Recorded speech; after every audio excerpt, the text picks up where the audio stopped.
Awesome. Okay, I will turn it over to the OC registrars. Thank you guys so much for being here. Thank you guys for waiting for us. I really appreciate being here. I'm very excited for this presentation, and I hope that you guys have questions for me that I will be happy to answer. So to get started,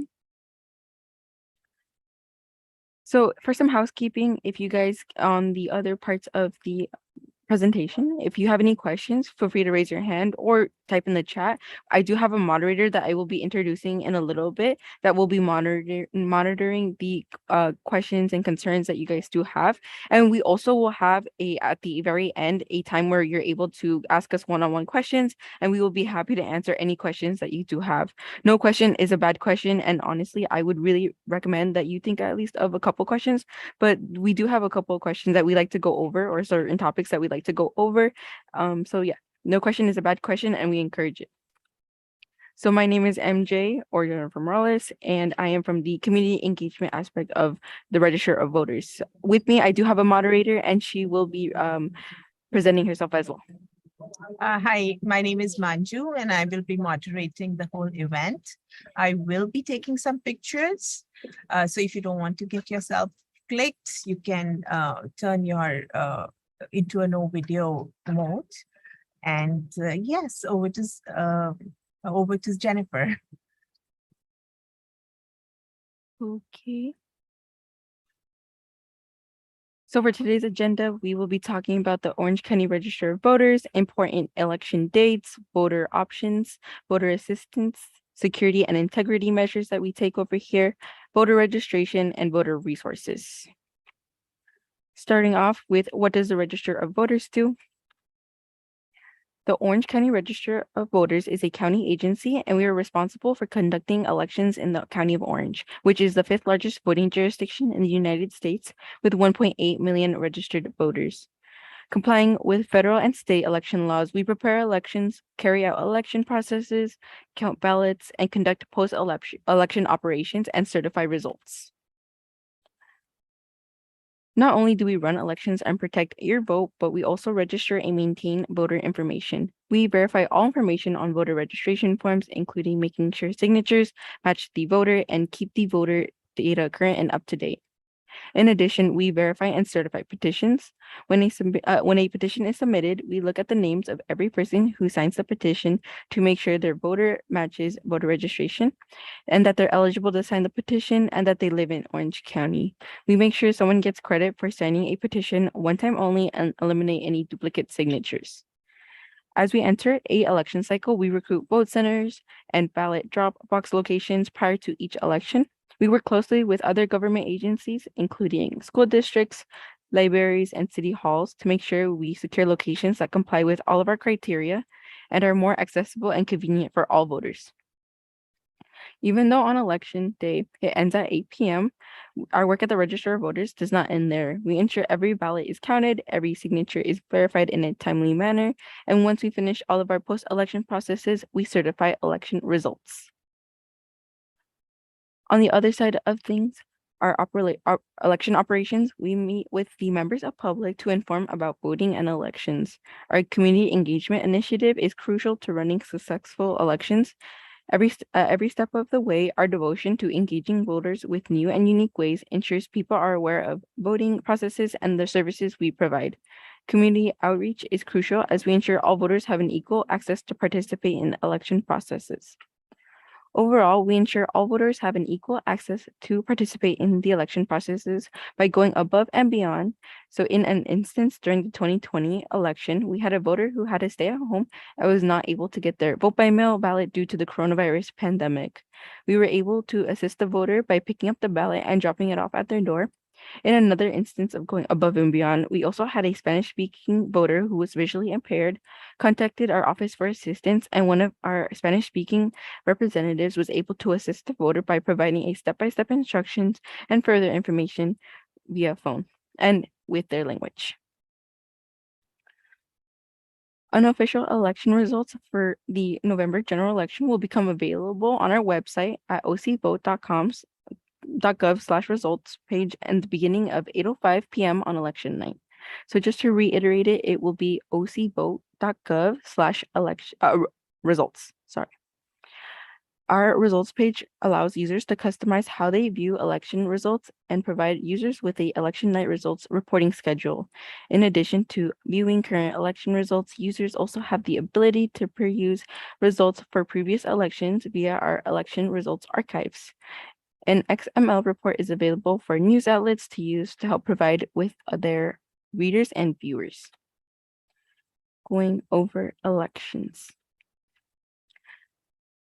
Just to take a little bit of a break, feel free to ask any questions whenever we segue onto other sections. We'll be happy to answer any questions in the chat, or also if you would like to, ask a current question, you can go ahead and unmute yourself, and then we would like to answer any type of questions that you have, just to get it out there.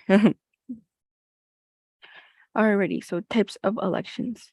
We administer all elections conducted in Orange County, and there are 3 types of elections. A primary election is an election in which voters in a jurisdiction select candidates for a subsequent general election. In other words, primary elections determine which candidates are nominated by political parties or voters for the following runoff general election. In California, in general, the top 2 candidates from a contest move on to the general election. The general election is a runoff election and takes place in November. Any primary or general election will be scheduled for the first Tuesday after the first Monday of the corresponding month. Usually, special elections are held to fill vacancies created by death, resignation, removal from office, but special elections are also held for special districts such as water districts. And in California, special elections can also be called by the governor, county board of supervisors, or city council for ballot measures or initiative petitions, including recalls. Orange County elections strive to be accessible, fair, accurate, secure, and transparent. To view a detailed calendar with full listing of key dates for the upcoming election, you can go ahead and visit our website and click on Elections tab, then select the 2022 general election. As a voter, the important dates to remember are overseas and military ballots will be starting to be mailed on to the voters starting September 9th. October 24th is the last day to register to vote in a statewide general election. October 25th to November 8th, during this 14-day period, you can go to the ROV office or any vote center in the county you reside in to conditionally register to vote or vote with a provisional ballot.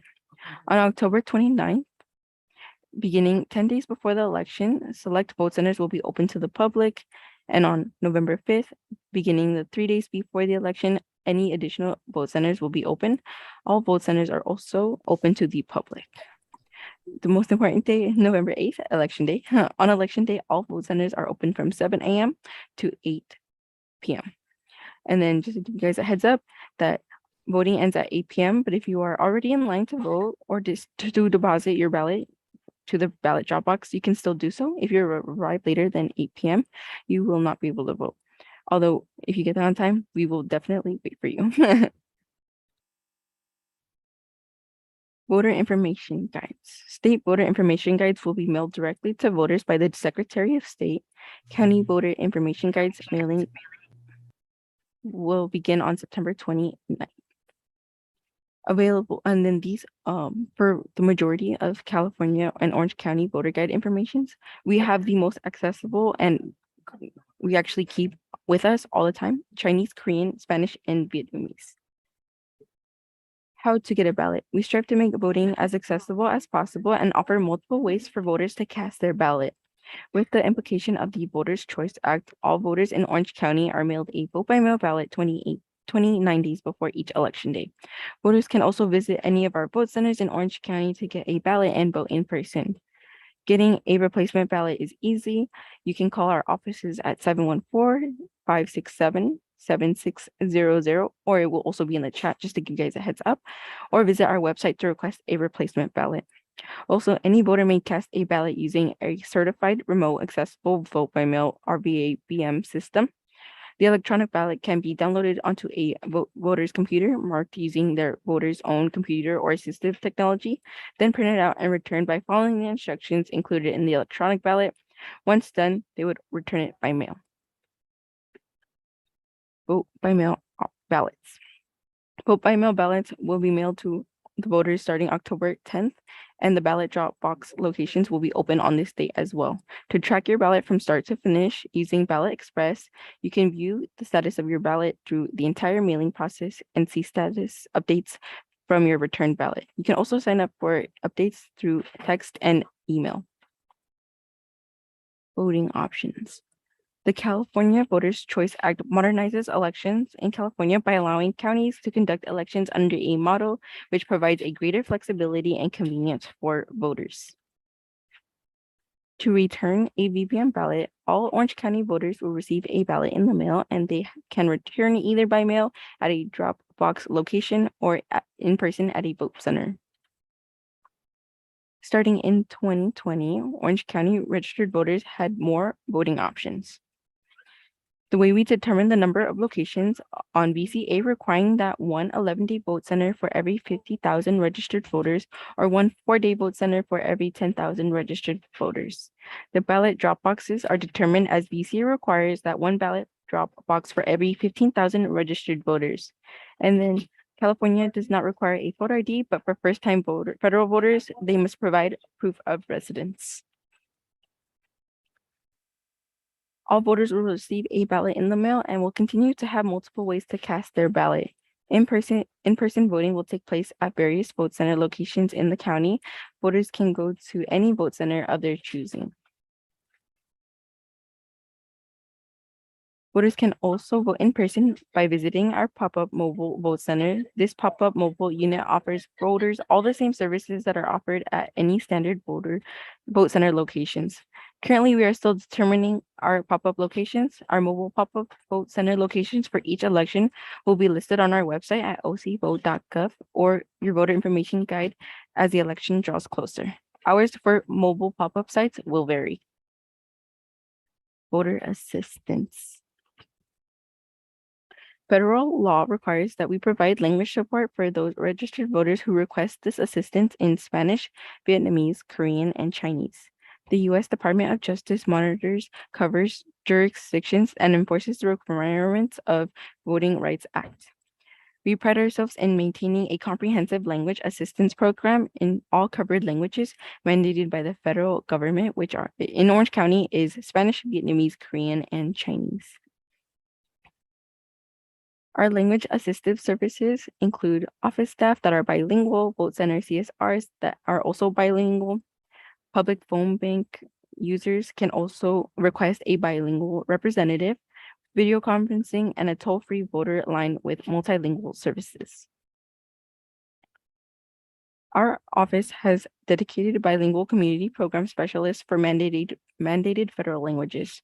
Orange County ballots are available in English and translated into 4 of the mandated federal languages.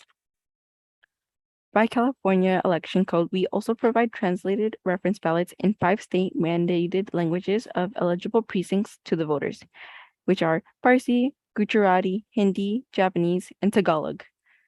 So how do you use a translated reference ballot? In this instant, basically, you will use the translated reference ballot for reference, hence reference ballot, but you will be marking the English ballot and return the official English ballot. If you have any other questions, you can always go to our website, and we also have information guides there as well, or you can call us at our offices to get more information on how to fill out a translated reference ballot. If in case you need to in the future, we would be happy to help here at the offices. The OCROV provides many services that ensures voting is accessible to all. Voters who go to vote centers and do not wish to go inside can use curbside voting or a curbside voting service. Every location will have signage with a phone number. Voters can call to get checked in over the phone. Once checked in, a vote center staff will bring out their paper ballot to their car. All vote centers have magnifiers that help enlarge printed text at locations and at least 3 ballot marking devices that have several accessible features. In addition to voting assistance provided by our vote center staff, voters can also receive ASL supporting using video conferencing. Accessible services at home. Any voter may cast a ballot using a RA-BBM remote accessible vote by mail system. The RA-BBM ballot provides the options to request an electronic ballot that can be downloaded to a voter's computer, marked using the voter's own assistive technology, and then printed. Please note that the RAVBM must be returned by using our standard options for returning a ballot. To access your remote accessible vote by mail ballot, visit ocvote.gov/R8BM, or you can give us a call and we will be happy to guide you to that website as well. Emergency ballots are issued during the last 6 days prior to the election and on election day. Ballot marking devices. Our accessible marking devices, also called our touch writer, has a variety of different features in addition to being accessible height. With our touch writer, you're able to choose from any of our 5 supported languages: Chinese, English, Korean, Spanish, and Vietnamese, and you're able to plug in your own personal assisted device through the audio jack. You can use the access controls, which uses a dial to push buttons, listen to audio ballot, read labels in Braille to guide yourself through the ballot, or adjust the audio, convert colors, or magnify text. Moving on to security and integrity measures. So at the ROV, we have several ways on how we secure and maintain integrity measures. Pre-election and post-election L&A tests are conducted before and after each election to ensure the accuracy of voting equipment, reader voting markings correctly. We have a 1% manual tally required, also completed after every election. Risk limiting audit, RLA pilot, although not required, but our offices complete this audit for every election as a part of the state pilot project. Orange County uses ballot comparison audit, which checks individual paper ballots against the cast vote record, ensuring what the voter selected is what was cast. Continuing on security and integrity measures, ROV, our security approach is multi-phased, and our controls include technical controls, administrative controls, and physical controls. Electronic check-in and real-time updates, the ability to know whether a voter has already checked in or voted, and controlled chain of custody. COC documentation is maintained throughout voting processes at all vote centers and drop-box locations. Command center. If there are any issues at vote center staff is trained to immediately report this to our command center. Command center staff will then assist in screening issues and quickly escalating to routing to appropriate staff members directly to register voters as needed.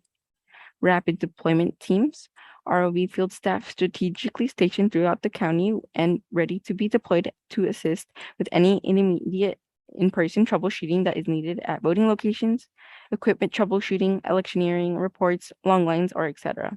We also partner with law enforcement and the district attorney's office in Southern California, Orange County. Our ballot pickup schedule for the general 2020 election and recall of 2021, starting on E29, our teams pick up ballots on a daily basis, including Saturday and Sundays.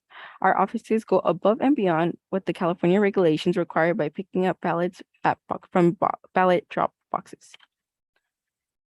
In 2019, Caltech conducted an independent review and audit of our voter record list maintenance and found that there were no notable anomalies and concluded that our voter records list was well maintained. In 2017, grand jury no fraudulent report quoted from a report summary. The grand jury was impressed with the commitment of all employees, volunteers, poll workers to maintain ballot box security and vote integrity over and above federal and state laws.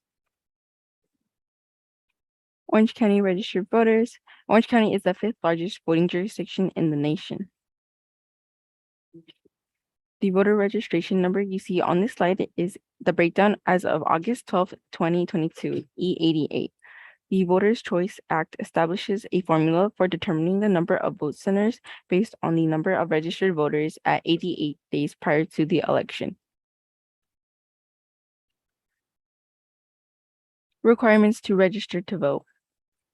The requirements to register to vote in California are: you need to be a U.S. citizen and a California resident, at least 18 years old at the time of the next election, not currently in prison for a conviction of a felony, and not found by a court to be mentally incompetent.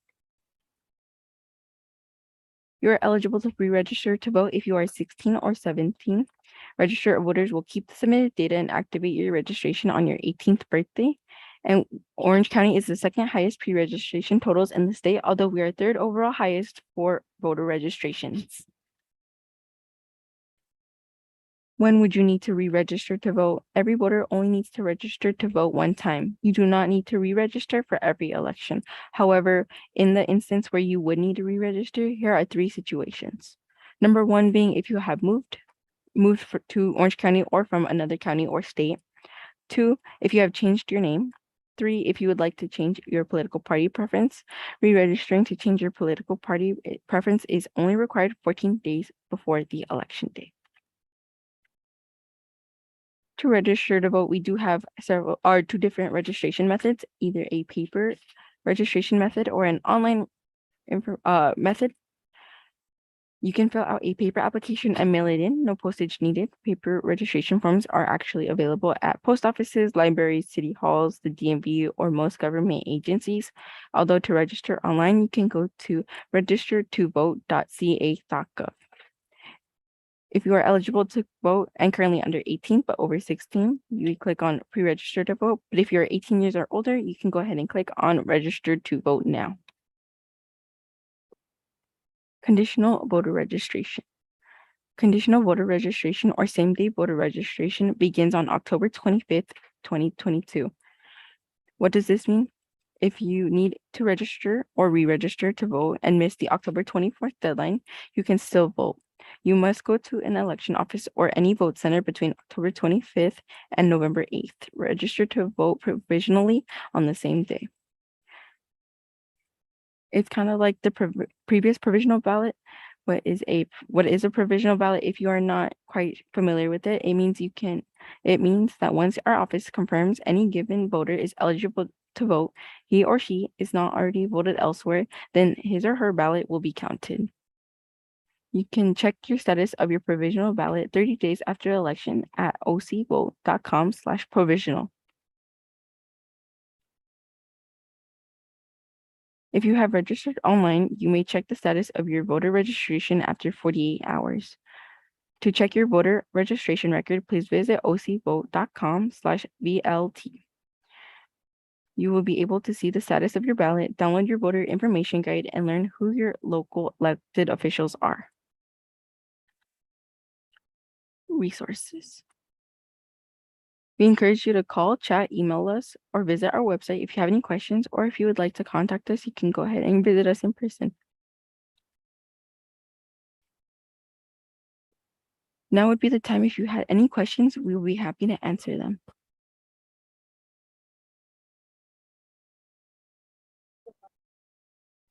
We do also have several different types of resources like a Facebook, a Twitter, a YouTube, and an Instagram account that I would highly encourage you guys to follow. Everything is up to date and posted and also engages with the community. And I really recommend that you take a look at our website because we do also have job opportunities on our website, just to give you guys a heads up. But if you have any questions, now's the time to ask them. Or if anything, you can go ahead and check the chat. Thank you, MJ. I had a question. So and that you may or may not be able to answer. Since the majority of our populations obviously are individuals who are formerly incarcerated, do you have any information you can possibly share with people on like who is eligible or not eligible based on those with convictions? Yes. So we actually do have a tab on our website as well that goes a little bit more in depth, and I will try my best to find that real quick and to paste it on the chat. So you are eligible to vote if you're 18 years and older, if you're not in prison for a felony, and if you're not declared incompetent by the court.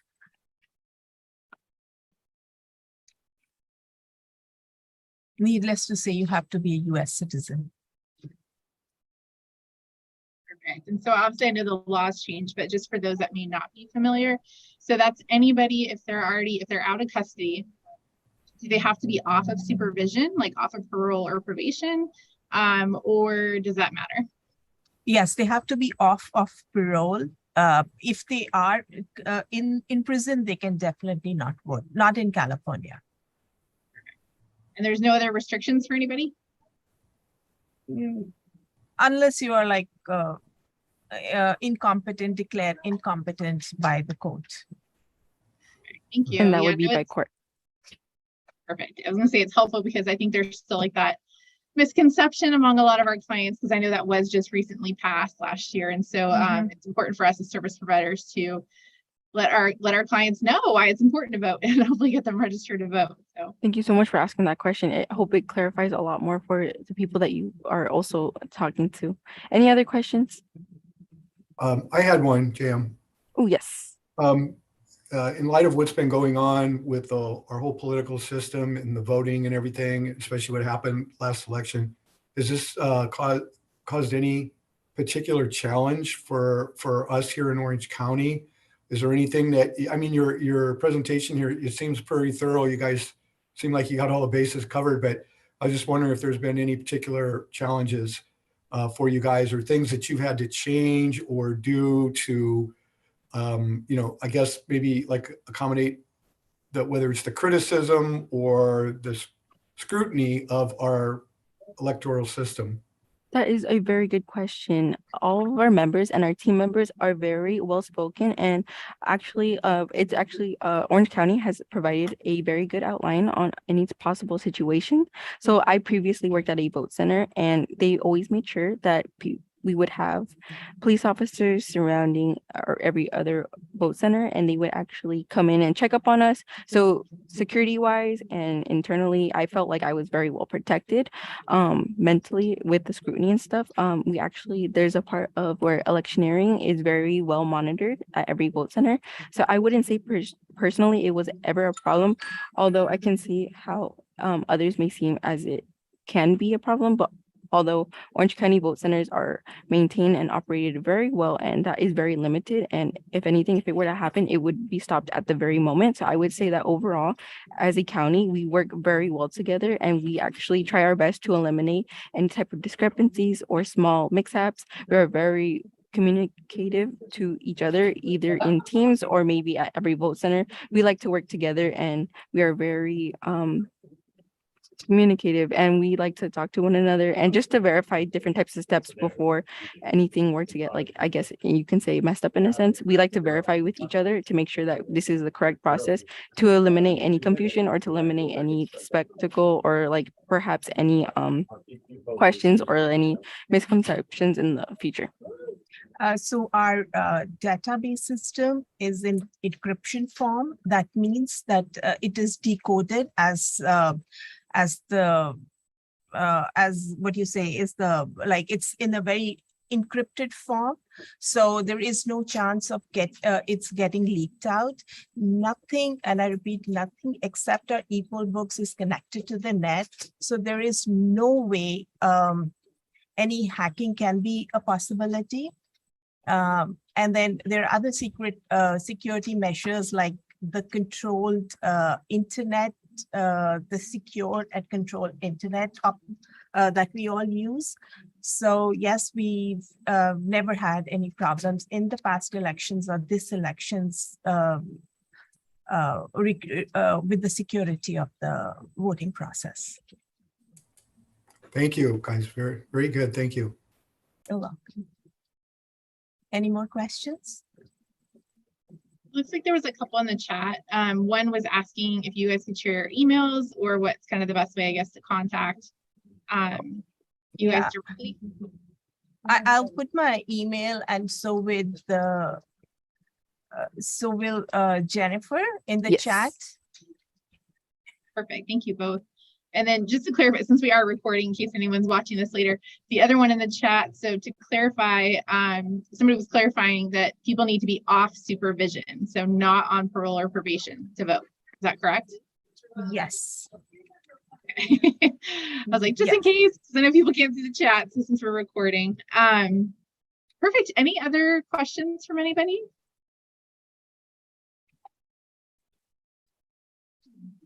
Well, I want to thank you both for coming. I realized today too is also National Voter Registration Day, so that was not on purpose. I was like, Very special day. I was like, this worked out. Again, I think the reason it was important to us for you guys to come is because these laws are fairly new for our clients, and the importance of getting them registered to vote and engaged in this process and really have a voice. I think is very important. So we appreciate you guys coming and sharing more information. And also on that, because I know I've gotten handouts and flyers and all that stuff from you guys before for our resource fair and our youth job fair.